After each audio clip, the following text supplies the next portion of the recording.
What's up, you guys? Welcome to the YouTube. Welcome to the YouTube channel. Welcome to my channel. I'm glad that you're here. Today, we're going to be talking about something a little bit different. We're going to be looking at how to use Procreate and how I used it specifically to create my new tattoo. I don't know if you've noticed, I just got this tattoo recently and I love it so much. My mom does not love it, but I really love it. You know how parents are. Anyway, so I'm going to show you how I created it. I designed it. Let's see if we can get a little close up. So I designed this. It's really cool. It's got a lot of spiritual significance to me.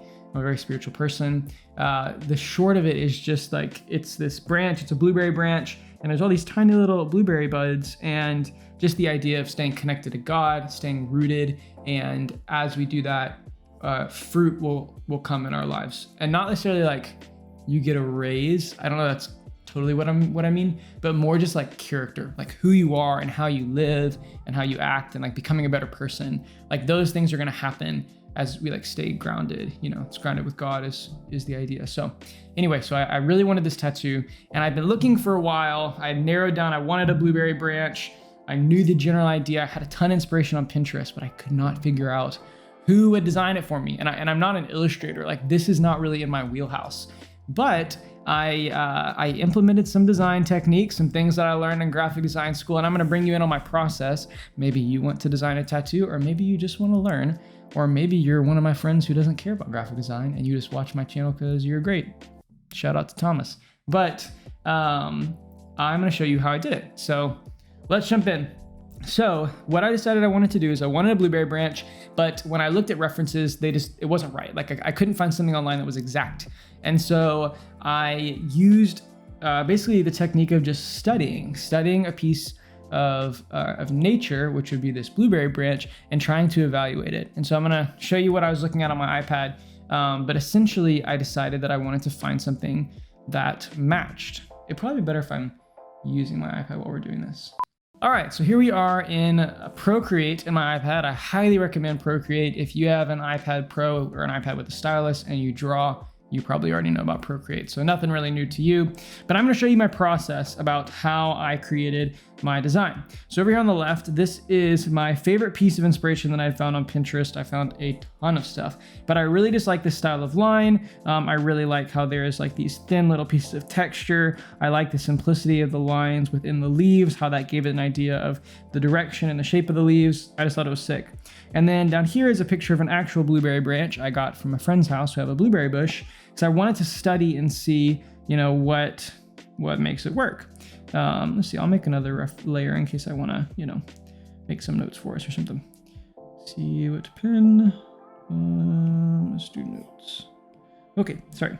All right, so what I started with doing was really just studying this reference over here. And something that I noticed as I studied is that my leaves, especially if you look over here, the branch goes to the right and then the leaf comes out.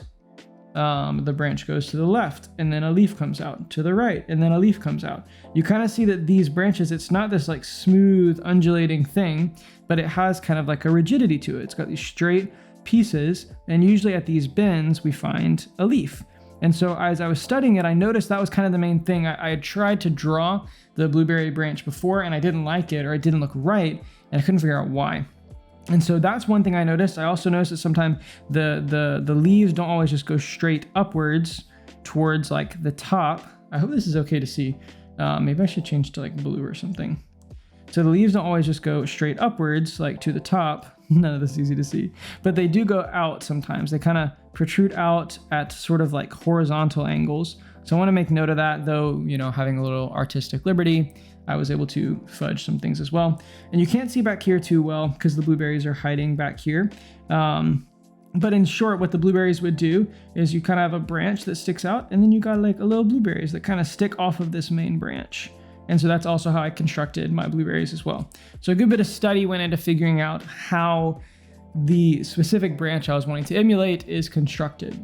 And so Once I did that, I focused over here on my first part of what's called blocking. And so blocking is really important because I knew that I wanted the tattoo to have like a good area of negative space, which is the space in between the design, to kind of make everything feel cohesive. And so I wanted to really block it out before I just started sketching something that's kind of random. But so what I did is I followed a similar pattern. So I have like a straight lines that kind of are a little bit crooked. Like this looks a little scary without the leaves, but I implemented these straight and rigid lines, and I didn't put any leaves yet. I just was trying to get the structure of the branch. I'll undo these real quick. Okay, so after that, what I did was I brought in my leaves. And so for the leaves, I just wanted to get an idea of what space they would fill. Like I'm not really looking too in depth, and I can always change this. But I wanted to look at the space that the leaves are occupying. And so I'm kind of focusing on my negative space, which is space like in here or right here. I'm just wanting to make sure there's not like any massive gaps, but that the area of all these feels somewhat, similar. So after this, I went in and I also added my little blueberries. So a similar thing, I wanted to pay attention to where there was negative space, like there was kind of a gap right here, and add in a blueberry. I wanted it to fill in. And honestly, like with nature, things don't really go exactly like that. They just kind of go wherever, but it's my tattoo and I'm gonna look at it forever. So I wanted to make sure it was, aesthetically pleasing. All right, so I had done all this, I had done my blocking, and I liked how it looked. I later went back and changed it a little bit, but so after my blocking came actually drawing. And so what I did is I started with drawing basically an outline for my entire shape. And I wanted to try to pay attention to some unique things, like how do the lines, whoa, what is that? I've literally never seen that in Procreate before. Interesting. So like focusing on little areas like this, like how the lines would sometimes jut into the branch, or how do they protrude from the branch itself. Sometimes I noticed there would be like kind of a little knob that would appear at one of these bends, and I thought those were kind of interesting. I also had like a little stub, which, there's some significance there. Sometimes you think things are gonna happen or grow or, be like you expect, and then nothing really happens. So I tried to basically I'm really outlining from my blocking, using that as a stencil, how I want these leaves to be constructed. And I also made a point to make sure that my blueberries weren't just like, like this.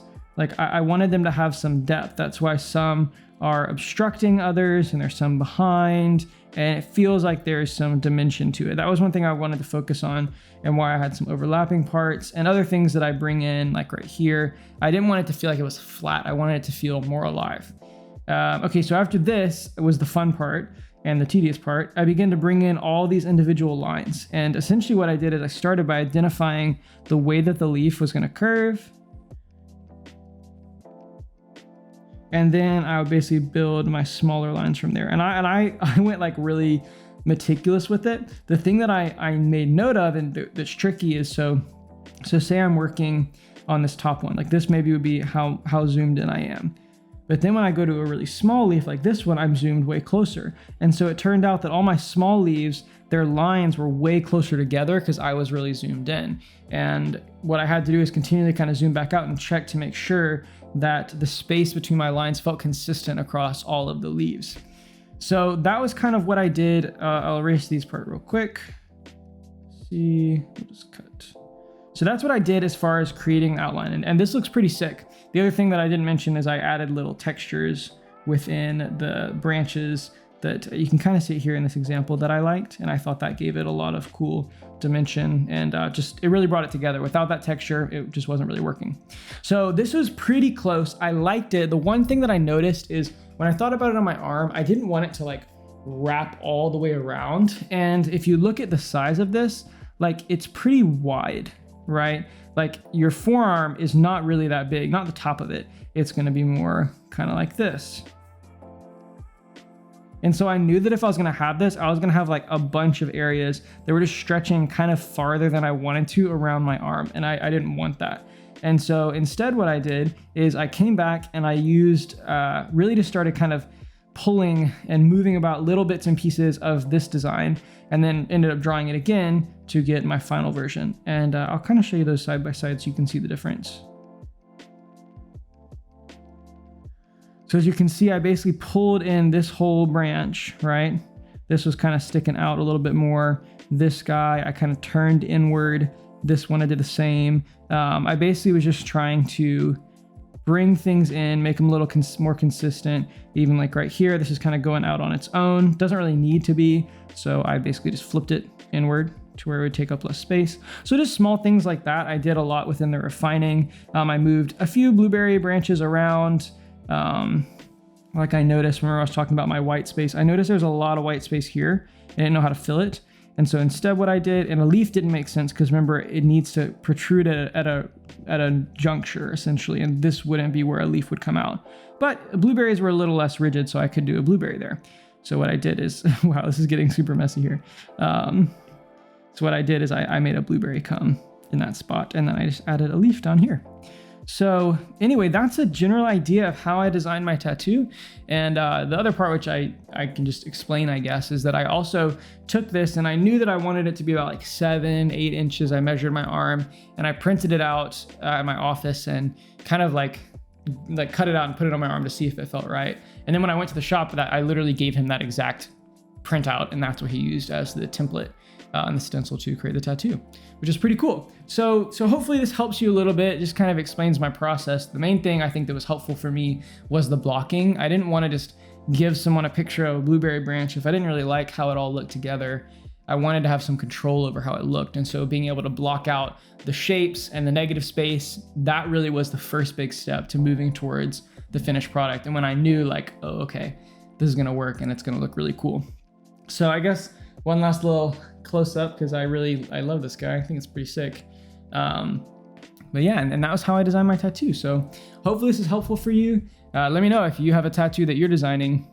I won't design it for you. Don't ask me to, because this is not my forte. I barely pulled this off, but I really like how it came out. And I hope that the process of how I did it maybe informs you a little bit, whether you're designing a tattoo or you're just designing a piece of art. That idea of using a reference and really studying, then going to blocking out your shapes, and then actually executing and making refinements along the way is a really good process just in general with design that really anyone can learn from. So again, that's all I got. That's the video. If you enjoyed it, feel free to leave me a little like or a comment and tell me what you liked.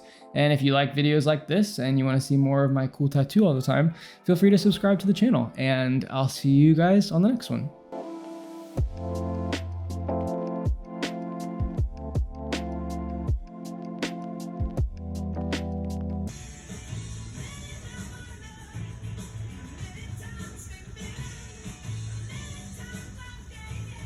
So that's nothing.